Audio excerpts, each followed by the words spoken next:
No, she is not fine. Let's stop rewarding women for hiding their suffering. Welcome to Life and Love by Design. I'm life and relationship coach Odette Coronel. When mom isn't okay, nobody's okay. The reminder that we all need to hear about women, mental health, motherhood, and what happens when the person holding everything together isn't okay. I'm Odette Coronel, and this is the podcast where we talk about how to live and love with purpose and intention and not by default. I've been thinking a lot about something it's been on the news recently. And honestly, it's not even the details of the story that has stayed with me. It's really about the reminder that when mom isn't okay, eventually nobody's okay. And now, the story that I'm talking about is the Lindsay Clancy case. And I don't want to spend this episode talking about whether Lindsay Clancy should spend the rest of her life in prison or in a psychiatric institution. And I'm not going to tell you whether she was criminally responsible for what happened. That's for the courts to determine. And I don't think any of us sitting on the outside of this unimaginable tragedy can possibly know everything that was happening inside that woman or inside that family or even what her doctors were thinking. We don't know. But what we do know is that 3 children died. 3 children who were completely vulnerable. 3 children who depended entirely on the adults around them to protect them. And that is devastating. But what this case reminded me of is something I think we don't talk about enough. What happens to a family when the person who's taking care of everybody else is no longer okay? And I'm not talking only about postpartum women. I'm talking about mothers, wives, daughters, women who might be taking care of aging parents, women who are raising children, women who are running businesses, women who are the emotional center of their families. And honestly, men too, because mental health, it doesn't discriminate. It happens to men as well. But today, just for today's purposes, I want to talk specifically about women because women have really been socialized for generations to be the ones who keep going, the ones who just kind of figure it out, the ones who make it work, who take care of everybody else. And sometimes we get so good at just functioning that nobody notices when we're not okay. And sometimes we don't even notice it ourselves. I mean, think about how often women say, I'm fine. Maybe you've said it yourself. You've said, oh, I'm just tired. I'm just overwhelmed. Or, I have a lot going on. Or I just need to get through the week. And then the week becomes another month, and then another month becomes a year. And then somewhere along the way, being exhausted, it just becomes your personality. And being overwhelmed becomes your normal. And being needed, that becomes your identity. And before you know it, you don't realize just how far you've drifted away from yourself. You just kind of become used to waking up tired, going to bed tired. Maybe you're irritated by everything. Kids always need something, your husband needs something, your boss needs something, your mother needs something, the phone is ringing, the house needs something, your body needs something, your business needs something. And you just keep answering, sure, I'll do it. I've got it. I'll handle it. I'll take care of it. Until one day you realize, I don't know how much longer I can keep doing this. And maybe you don't say it out loud because, of course, you're the strong one, you're the responsible one, you're the one that everybody can count on. So you just keep going. So, what does it actually look like when mom isn't okay? And I think this is where we all need to get better because not okay doesn't always look dramatic. Sometimes it just looks completely normal from the outside. Mom is still making dinner. She's still taking the kids to school. She's still going to work. She's still answering emails. She's still, posting on Instagram. She's still hosting Thanksgiving and birthday parties. And she's still doing everything. But inside, she's feeling depleted. She's feeling anxious. She's feeling numb, resentful, disconnected, overwhelmed, not sleeping. Maybe she's drinking more than she used to. Maybe she's crying alone in the bathroom. Maybe she's snapping at everyone in the family, or she's avoiding intimacy. She might be constantly scrolling because she just doesn't want to think. Maybe she eats to soothe herself. Maybe she's staying busy because she's afraid if she stops, she's just going to fall apart.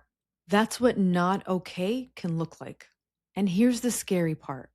Sometimes the woman that is most not okay is the one who looks the most functional, because functioning and being well are not the same thing. And now let's talk about the woman who does everything. Because I work with accomplished women, women who are incredibly capable, women who have built businesses, they've raised children, they've built marriages, they've taken care of their parents, supported their husbands, been there for their friends. And you know what? I've noticed something.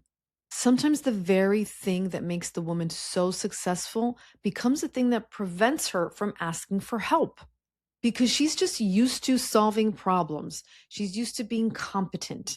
She's used to figuring things out. She's used to solving the problems. So when she becomes the problem or she has a problem herself, she doesn't know what to do.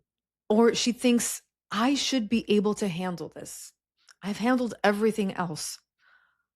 Other women have it worse, or lots of women have been through this before and they're fine. Or I have so much to be grateful for. And that's exactly how we minimize ourselves. Not because we don't care about ourselves, but because we have been trained to keep functioning. And then there's motherhood. And motherhood, it's something extraordinary. I love being a mom. I loved being pregnant. I loved all of it. But I think we've really romanticized it so much that sometimes we don't acknowledge the magnitude of what happens to a woman when she becomes a mother. Her body changes, her sleep changes, her relationship changes, her identity changes, her priorities change, her responsibilities change. And suddenly there's another human being whose entire survival depends on her. And you're just supposed to figure it out. And if she has another child, then, more responsibility. And maybe eventually she even goes back to work. So now she's working, she's parenting, she's managing a household, she's maintaining her marriage, trying to have a social life, trying to take care of herself, trying to exercise and eat healthy and be successful and be present and be a good mother and be a good wife and be a good friend and be a good daughter and be everything. And then we wonder why we're exhausted. It's like we've normalized the abnormal. We've normalized women saying, I haven't slept. I'm so busy. I'm tired. I don't have any time for myself. I haven't seen my friends in months. I don't even remember the last time I did something for myself. Or my husband doesn't help me. I'm carrying everything. I'm overwhelmed. We've just normalized this. Everybody even laughs about it and says, welcome to motherhood. But, maybe we need to stop laughing. Maybe we need to start listening, because sometimes I'm overwhelmed isn't really a cute description of being busy. Sometimes it's a warning. And mental health is health. This is where I really want to get serious and I want you to listen. I want you to pay attention. Mental health is not separate from health. It is health. We wouldn't tell someone with uncontrollable diabetes, just push through. We wouldn't tell someone with pneumonia, you have kids, get up, you have no choice. And we wouldn't tell someone who's having a heart attack, you've got responsibilities, you don't have time for this. We would get them help. But when someone is depressed, we say things like, oh, try to get some sleep. When someone's anxious, we say, oh, you worry too much. And when she's overwhelmed, we say, welcome to motherhood. When she's having intrusive thoughts, we say, all new mothers think crazy things. And when she's emotionally deteriorating, we just think, she's just stressed. No, sometimes she needs help, real help, professional help, medical help. And sometimes it's actually an emergency. Experts consider perinatal depression, anxiety, bipolar disorder, thoughts of suicide, postpartum psychosis. They're all legitimate medical conditions that require screening, assessment, treatment. It's not about willpower. And it specifically recommends that the professionals that are treating this woman follow up and immediately give them medical attention, especially if they suspect that postpartum psychosis is what's happening. So it's important to take it seriously. These things are very rare, they're extreme cases, thank goodness. But it is important to pay attention and to know the distinction. Because if you really want to have compassion for this new mom or this woman, don't minimize what she's feeling. Compassion means taking someone seriously, especially when they're suffering. And when mom isn't okay, the entire family sees it, they feel it. A mother doesn't have to do anything terrible for her mental health to really start affecting everyone. And, it can happen quietly. Maybe mom becomes impatient. Maybe she stops playing. Maybe she stops laughing, or she's always distracted. She's angry. She's exhausted, resentful. And of course, all moms feel this way sometimes. But if it just becomes her new normal, and eventually mom and dad are going to start fighting, the kids are going to start acting out, mom feels guilty. She becomes even more overwhelmed and she starts to withdraw. The kids feel the tension. Everybody starts adapting to mom's emotional state. But then eventually, the entire family is living around one person's untreated distress. And that's not because mom is bad, it's because families are systems. And what happens to one person affects everybody. That's just what naturally happens. Now, I want to be very clear. When I say when mom isn't okay, nobody is okay, I am not saying that mom is responsible for everyone's happiness. Absolutely not. You are not responsible for regulating every person's nervous system in your household. You are not responsible for making sure that your children never struggle. You're not responsible for your husband's emotions. And you are definitely not responsible for everyone else's happiness. That is not what I'm saying. I'm saying something different. I'm saying you are responsible for taking your own well being seriously, especially when other people depend on you. And that's not blame, that's about responsibility. Your well being is not selfish. I think that women really need to completely rethink the whole idea of self care. Sometimes people think of self care as, getting a massage or taking a bath or having a glass of wine, going shopping, and listen, those things are fabulous. They're very nice. I enjoy all of those things. But sometimes self care isn't pretty. Sometimes self care is making the doctor's appointment, calling the therapist, taking the medication, getting evaluated, saying no, going to bed, asking your husband to just take over, or letting your mother help, hiring somebody to clean the house, leaving a toxic environment, whatever it is that you need, saying, I'm not okay. That's self care. And sometimes it's actually life care. And the most concerning thing isn't a woman who says, I need help. It's actually the woman who keeps saying, I'm fine. The woman who hasn't slept in days or who's having thoughts that scare her and still, I'm fine. The woman who's crying every day and still she just says, I'm fine. Or the woman who can't remember the last time that she felt like herself and she says, I'm fine. No, she is not fine. Let's stop rewarding women for hiding their suffering. And also, we need to get better at asking because it's not just a woman's responsibility. When you love a woman or you have someone in your life that you love, pay attention. Don't just ask, how are you? Because you know what she's going to say. She's going to say, I'm fine. Instead, ask, how are you really doing? And then be quiet. Listen. Don't immediately try to fix it. Don't tell her what she should do. Don't compare her situation to someone else's. Don't say, everybody's tired or you just need a vacation because maybe she needs more. Instead, maybe ask, are you sleeping? Are you eating? Are you feeling like yourself? Are you feeling hopeless or are you scared of your own thoughts? Do you feel safe? If she answers yes, don't make her responsible for what comes next. Help her get help. And what about the husband? This is the part that really does deserve compassion. When your spouse is struggling mentally, it can be incredibly difficult.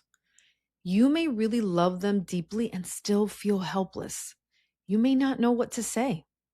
You may not really understand what's happening.